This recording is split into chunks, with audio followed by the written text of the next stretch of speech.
하나님 말씀 창세기 31장 1절에서 16절 말씀입니다. 같이 읽도록 하겠습니다. 야곱이 들은즉 라반의 아들들의 말이 야곱이 우리 아버지의 소유를 다 빼앗고 우리 아버지의 소유로 인하여 이같이 거부가 되었다 하는지라. 야곱이 라반의 안색을 본즉 자기에게 대하여 정과 같지 아니하더라. 여호와께서 야곱에게 이르시되 네 조상의 땅 내 족속에게로 돌아가라. 내가 너와 함께 있으리라 하신지라.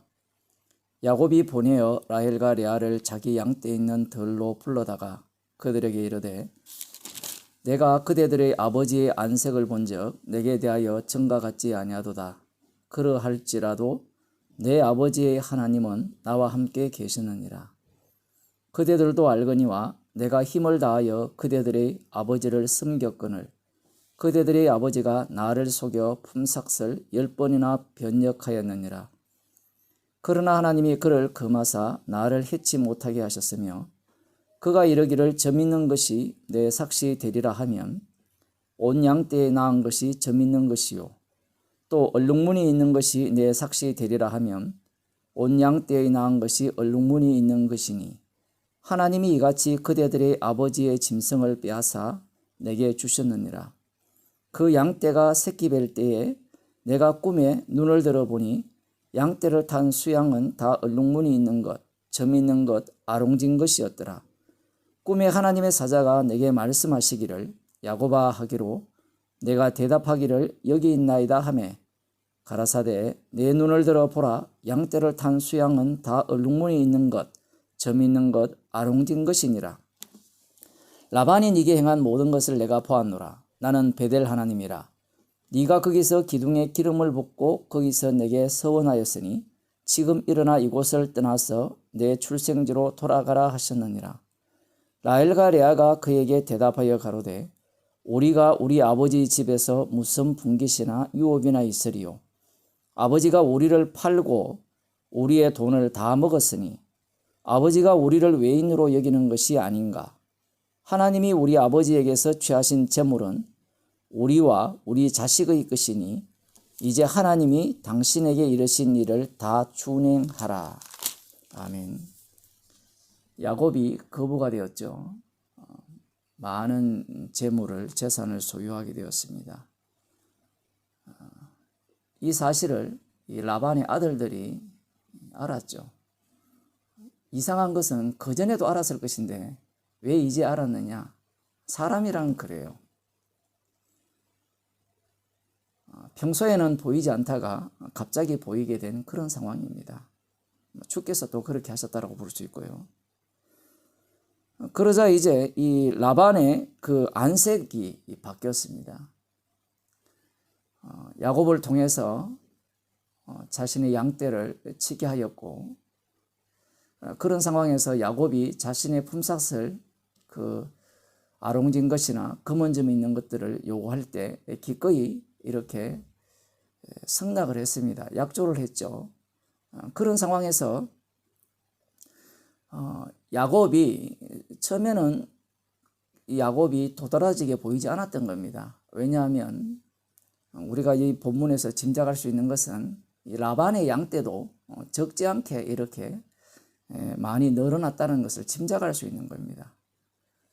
그러나 지금 야곱이 많은 양떼와 노비와 약떼와 나귀가 생기니까 자기가 많아지는 것은 그런 것이고요.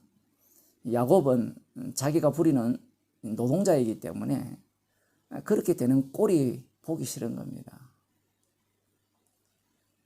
야곱에게 가는 것이 다 아버지 것이라 이렇게 생각하는 거예요. 라반의 아들들도 그렇고 라반도 그러하죠. 자, 그런데 이런 상황에서 하나님께서 개입을 하십니다. 참 절묘하지요. 여호와께서 야곱에게 이르시되 네 조상의 땅 네 족속에게로 돌아가라. 내가 너와 함께 있으리라 하신지라. 누가 봐도 하나님은 야곱 편입니다. 복음을 모를 때 이 성경을 읽을 때는 굉장히 신나는 일이죠. 왜냐하면 무조건 야곱 편이니까 우리들은. 그래서 속인 그 삼촌 라반을 속여서 그 속이는 과정 중에 하나님께서 함께 하셔서 삼촌 라반의 것을 뺏어서 많은 재산을 갖고 자기 고향으로 돌아갈 수 있게 하신 그 하나님을 지금 야곱은 함께하고 있고, 또 야곱은 그러한 축복을 받았기 때문에 신나는 일입니다. 야곱이 하나님께서 돌아가라고 하시는 말씀을 듣고 난 뒤에 이 들판에서 몰래 이제 라헬과 레아를 불러서 이제 어떻게 이 사건이 진행되었는지를 설명합니다. 설명하는 이유는 간단해요. 아버지 몰래 도망가자, 이 얘기를 하고 싶은 거예요.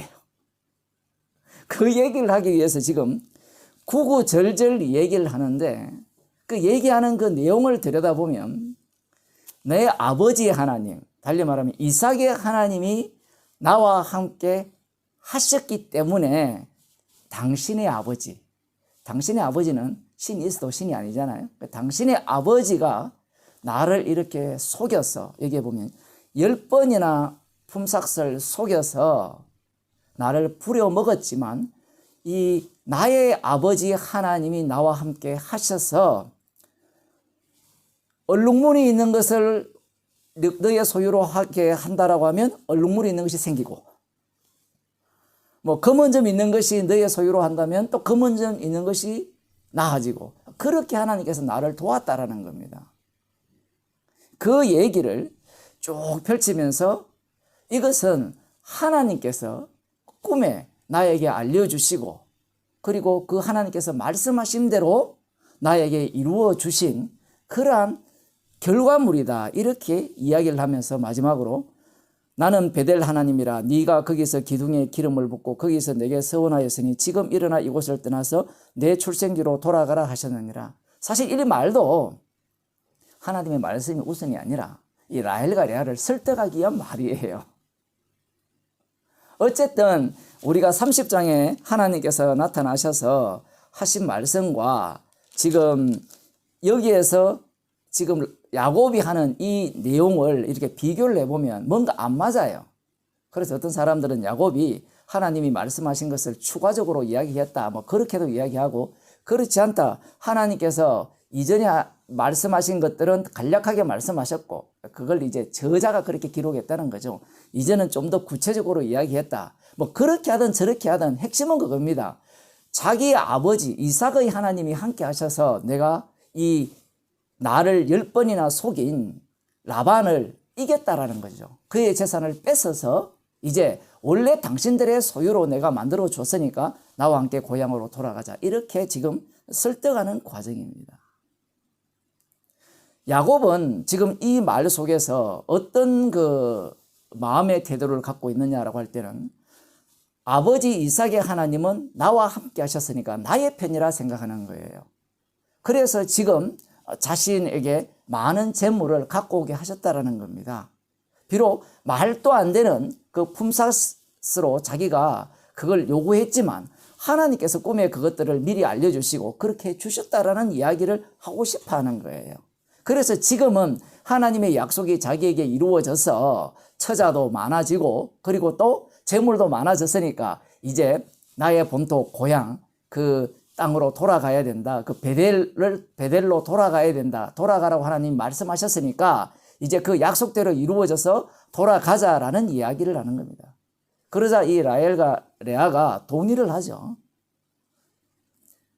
하나님께서 자기 백성 아닌 자를 이렇게 분리시킵니다. 우리는 하나님께서 자기 백성 아닌 자를 분리시킬 때 좀 자기 백성과 아닌 자의 모습을 완전히 이렇게 구별해서 좀 백성인 자들의 어떤 모습과 백성이 아닌 자의 모습이 달라가지고 나누어지면 참 좋을 건데 야곱의 아내들이나 야곱이나 라반이나 다를 게 하나도 없어요. 이런 식으로 갈라내는 겁니다. 자, 이런 식으로 갈라냈으니까 이제 이 야곱이나 라헬 레아가 신이 날 거 아니에요. 여기에 보면 이런 말씀이 나오죠. 삼촌 그 라반이 나를 7절에 보면 그대들의 아버지가 나를 속여 품삯을 10번이나 변역하였느니라. 그러나 하나님이 그를 금하사 나를 해치 못하게 하셨으며 이 얘기를 하죠. 이 말씀이 이 어디에 나오는가 하면 우리들이 잘 아는 그 출애굽기에 하나님께서 이 바로에게 재앙을 10번이나 내리죠. 그래서 10번이나 이들은 거역합니다. 누가? 애굽이. 그런데 민수기 14장 22절에 보면 21절 22절에 보면 하나님께서 이런 말씀을 합니다. 이스라엘 백성들에게 내가 너희들에게 큰 능력과 기적을 보여주었는데 너희들이 10번이나 나의 말을 순종치 아니하고 나를 시험했다라고 그렇게 말씀합니다. 야곱은 자신이 하나님을 10번이나 불순종한 자라고 생각도 못하는 거예요. 야곱의 관심은 하나님의 약속이에요. 그 약속은 사실은 아벨을 통해서 드러났고 최종적으로 예수님의 십자가를 통해서 드러났습니다. 그래서 하나님께서 자기의 본토 베델로 돌아가라고 하신 말씀의 의미를 이 야곱은 이해를 못하는 거예요. 야곱은 삼촌 집에서 약속대로 처자를 많이, 자식도 12명이나 이렇게 얻었고 재산을 많이 얻었으니까 약속을 이제 다 이루어서 돌아간다고 생각하는 거예요. 그런데 하나님의 뜻은 그게 아닙니다. 야곱이 이 약속의 땅, 조상의 땅으로 돌아가려면 어떻게 돌아가야 되느냐? 바로 야곱을 죽이시고 이스라엘로 약속의 땅으로 데리고 들어가시는 겁니다. 그래서 하나님께서는 지금 왜 이렇게 크나큰 축복을 야곱에게 주셨느냐? 우리들이 보기에 죽이기 위해서 주셨어요. 결국 이 야곱의 싸움 상대는 라반이 아니었습니다. 야곱 자신이었죠. 야곱 자신이 바로 자신을 죽여야 될 대상이 되는 겁니다. 하나님께서는 이 과정을 통해서 야곱을 이스라엘 만드는 그 과정 속으로 지금 집어넣으신 거예요. 성도들도 마찬가지입니다. 성도들은 이미 예수 이름으로 구원받은 자예요. 주의 이름을 부르는 자죠. 주의 이름을 부른다고 했을 때는 그러면 이제 우리의 인생은 어떻게 사느냐라고 하면 이 야곱의 과정을 똑같이 겪는 거예요. 우리 자신이 하루하루 살아가는 이 삶의 그 상황 속에서 우리 자신이 누구와 대적하고 있는가라는 겁니다. 주의 이름과 대적하고 있는 거예요. 그래서 주님께서는 우리의 인생을 그러한 상황 속으로, 주님을 대적하는 상황 속으로 몰아넣어서 십자가의 그 피 공로를 증거하는, 그걸 자랑하는 증인으로 우리를 살아가게 하시는 겁니다. 기도하시겠습니다. 주님께서 함께 하시기 때문에 내 인생이 잘 풀리고 나의 앞길이 평안할 것이라는 그런 기대가 예수님을 십자가에 못 박는, 하나님을 죽이는 그러한 행위를 말씀을 통하여 오늘 또 저희들에게 말씀해 주심을 감사드립니다. 십자가만 사랑하며 피 공로만 앞장 세우는 인생이 되게 없어서 예수님 이름으로 기도드리옵나이다. 아멘.